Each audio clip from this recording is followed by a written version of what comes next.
Good evening, it's Newsview. I'm Lee Sullivan. Thank you for allowing me in. I have an opportunity and pleasure to visit once again with my friend Ron Hart, syndicated columnist, humorist, author, talk show guy, most importantly, as we all know, Fox News View contributor. Welcome back. Good to be back. And the Memorial Weekend was, I mean, you spent some time with me, so Yeah. besides that, how was it? Yeah, so you had a great show with your Vietnam history. I met with my Cub Scout troop. We got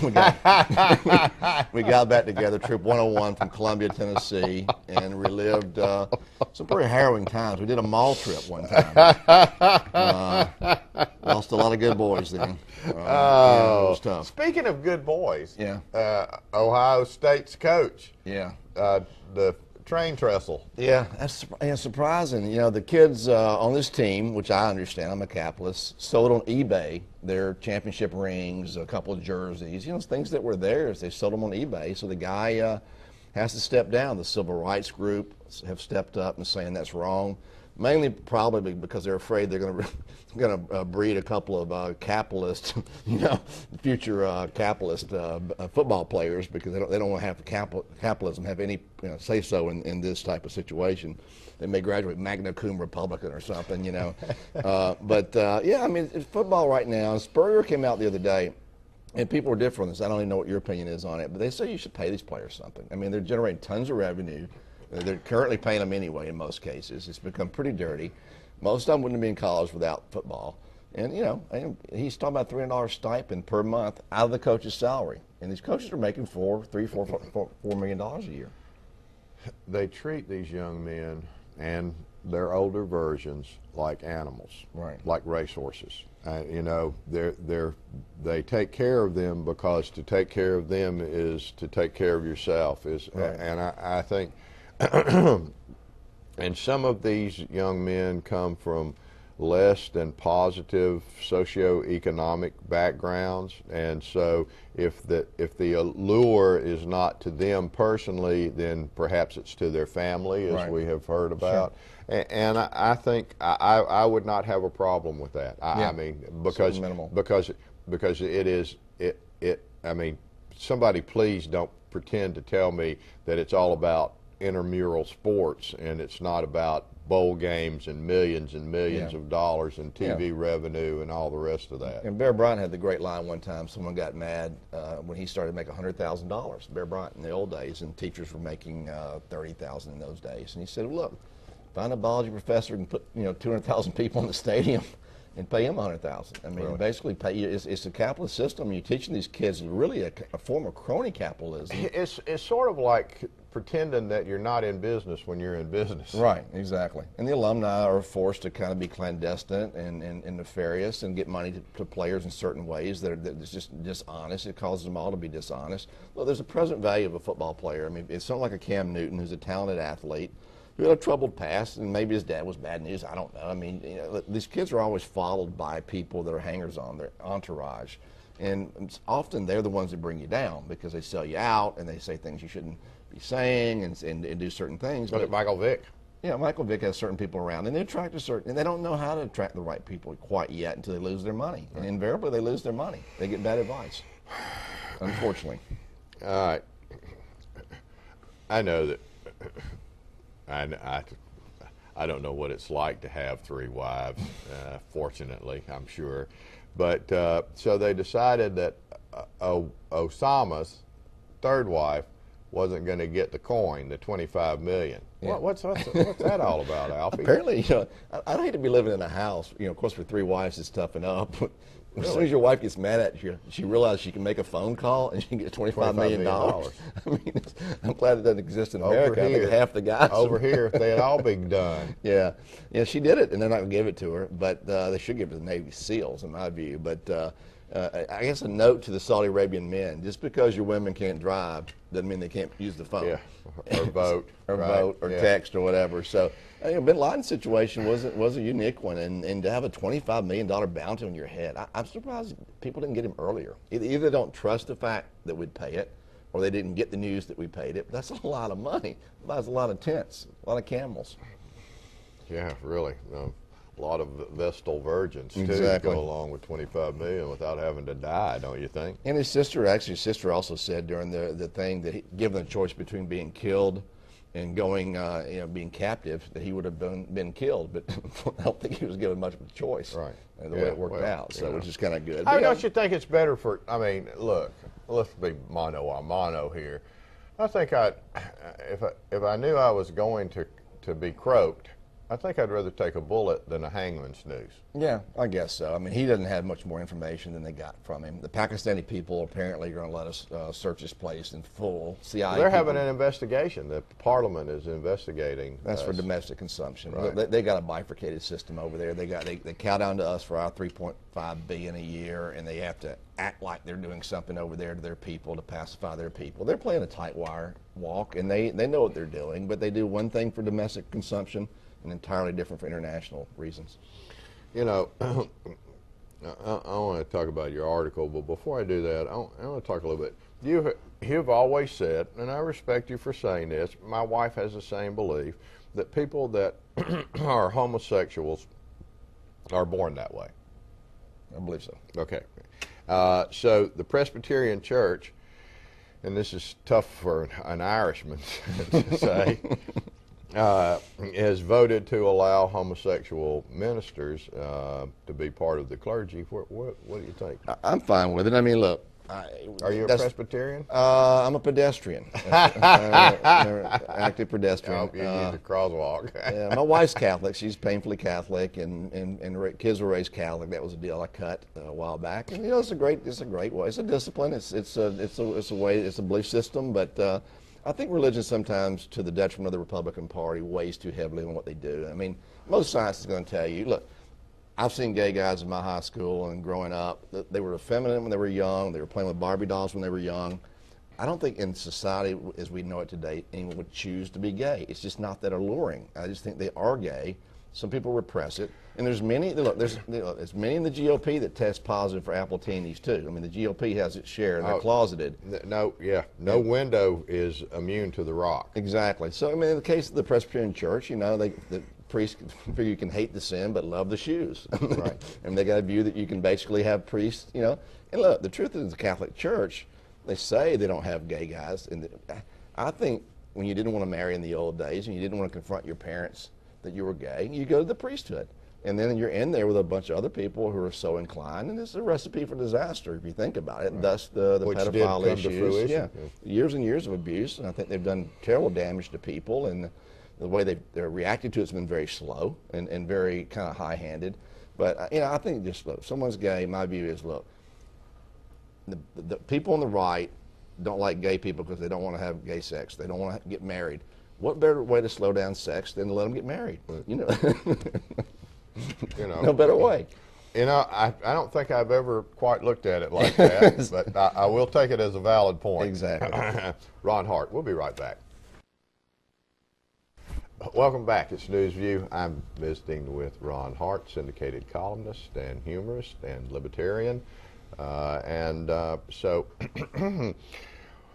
sometimes wisdom is tough to attain. You have an opportunity to speak to the Republicans.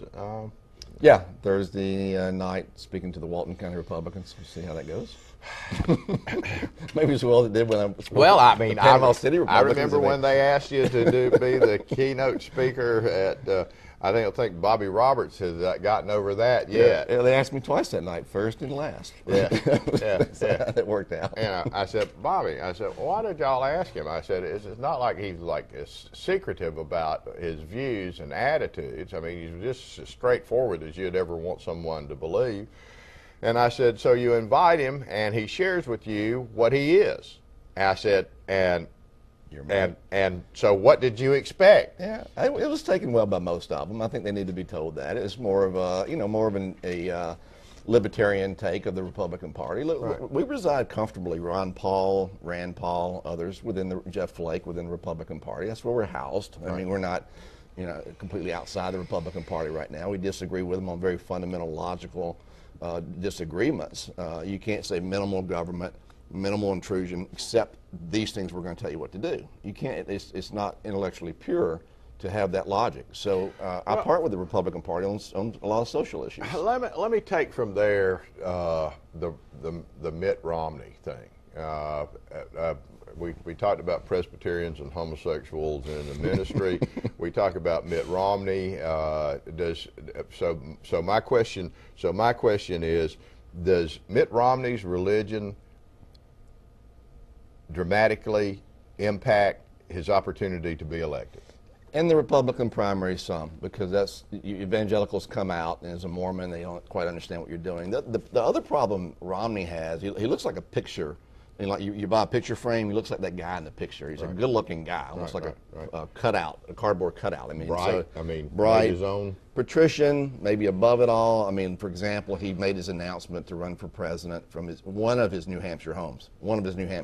But in the Mormon religion, in fairness, well, at least you could have more than like Carrie, and he didn't marry his money. Exactly. Well, yeah, he made most bottle, of it, sweetheart. And he made it from one of his New Hampshire homes. And under the Mormon religion, you can have more than one home as long as you're willing to love and care and take care of them equally. That's how they're Mormon.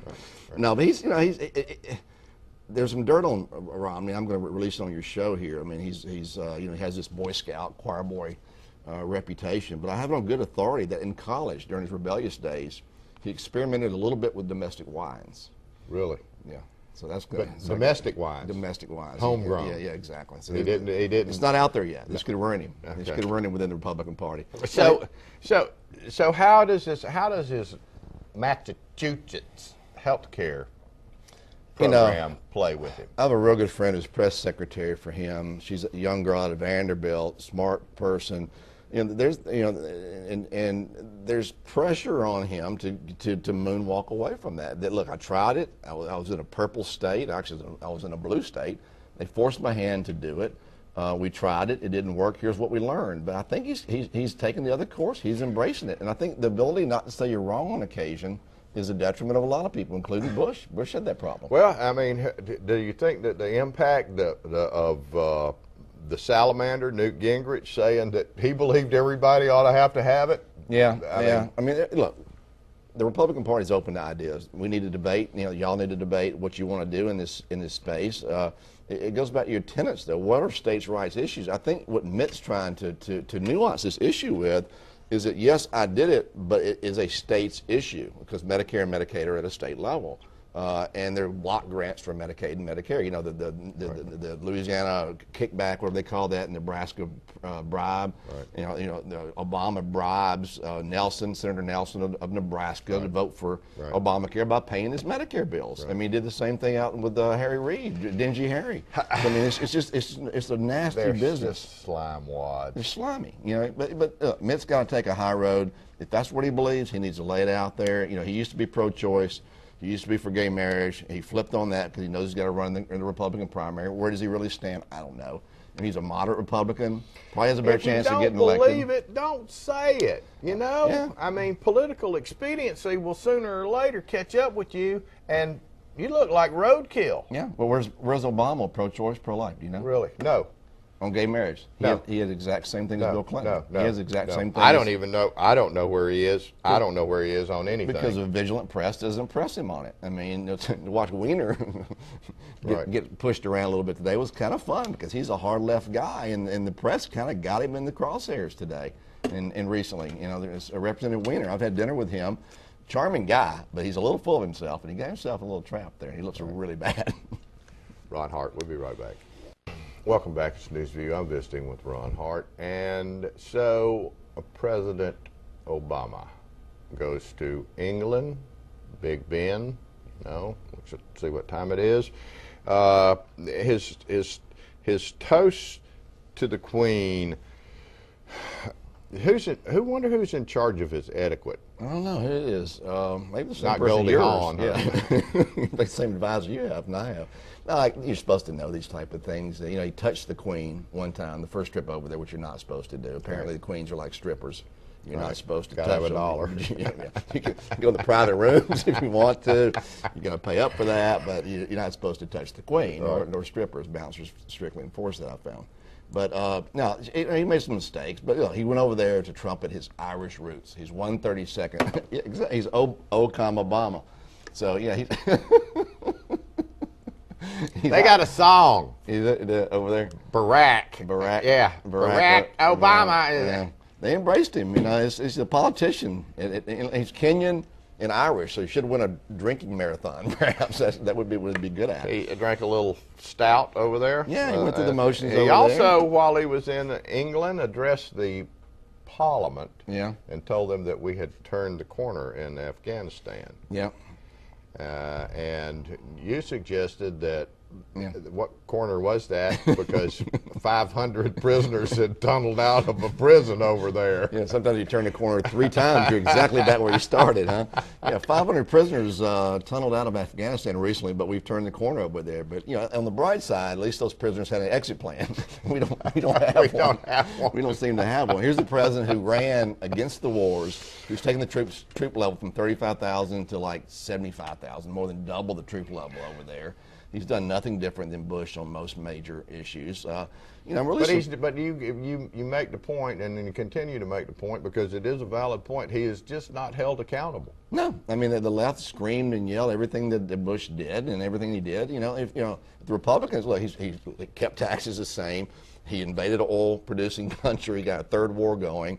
He's up the ante in Afghanistan. You know, if the Republicans elect a nominee, they're just going to have to prove that they prefer to have a white guy working for them. Right. I mean, because he's a Republican, Really? Basically, so far, other than his desires to do things, which have been kept in check by the election of last year, the Congress. Thank goodness we had the Congress, where the bills began. Because Pelosi and Obama is handling spending bills is like Arnold Schwarzenegger and this IMF guy hiring the maids. It's not a good situation. So thank goodness the spending is in check now. The IMFer. The IMFer, yeah. Strauss-Kahn or something. Ron Hart, we'll be right back. Welcome back. It's News View, visiting with Ron Hart. Your column this week, the stimulus bill, which you refer to as the porculus bill. President Obama forges ahead. Yeah, turns out it didn't go so well for people. The GAO, the General Accounting Office, which I guess they're general accounting because they do no specific accounting. That's probably a good way to have it.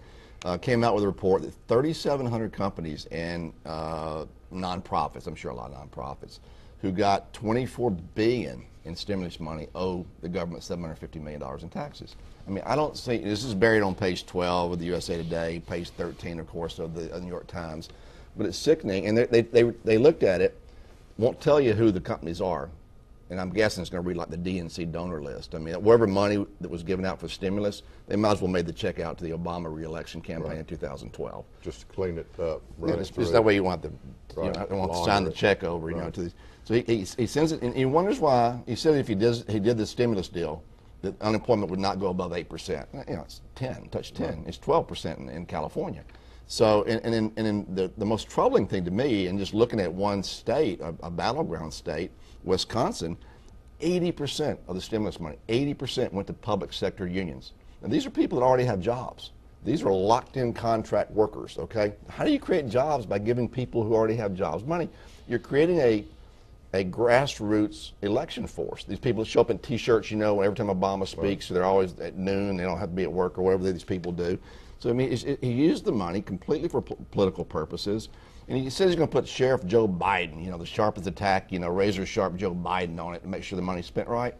You give me a break. I mean, the whole thing's a joke. So you know, they need to use the money to do a couple things I suggested. One would be to widen the debt clock in New York City. They're going to need to widen it about another 20 feet. The way they're spending money. And this is $820 billion, almost $1 trillion these guys spent on this stimulus. It didn't work because he did it in the wrong way. And the other troubling thing is, if you think about this, he's got this new nomenclature. He doesn't create jobs. Of course, you know, government doesn't create jobs. He saves jobs because he's a heroic savior. He's like Christ and everything. He has this complex. He saved these jobs. So the range is 1.6 to like 3.2 million jobs he says he saved. Do the math, divide it into the $821 billion that he spent on this thing. In the best case scenario, say you believe the guy, it's up in the $3 million range, $238,000 per job. Worst case, more realistic, $600,000 per job. And these didn't create jobs; it just basically gave money to people who already had jobs. And that's why America should look at these things and really think about what's happening here. Because Pelosi and these cats, they don't know how to spend money. They're awful. Where will our children and our grandchildren be? I don't know. I fear for them. I wrote a column about 2 or 3 years ago as an open letter of apology to my grandkids, saying, "Look, our generation, we fought no wars. We really all we did was a me generation. We spent a lot of money on ourselves. We ran up this huge debt, that you guys are going to have to pay off. We were very selfish. I mean, the greatest generation. You fought in Vietnam, but beyond that, my generation, a little bit younger than you, and beyond." I don't think we have a whole lot. You don't have to mention younger than me. That was totally uncalled for.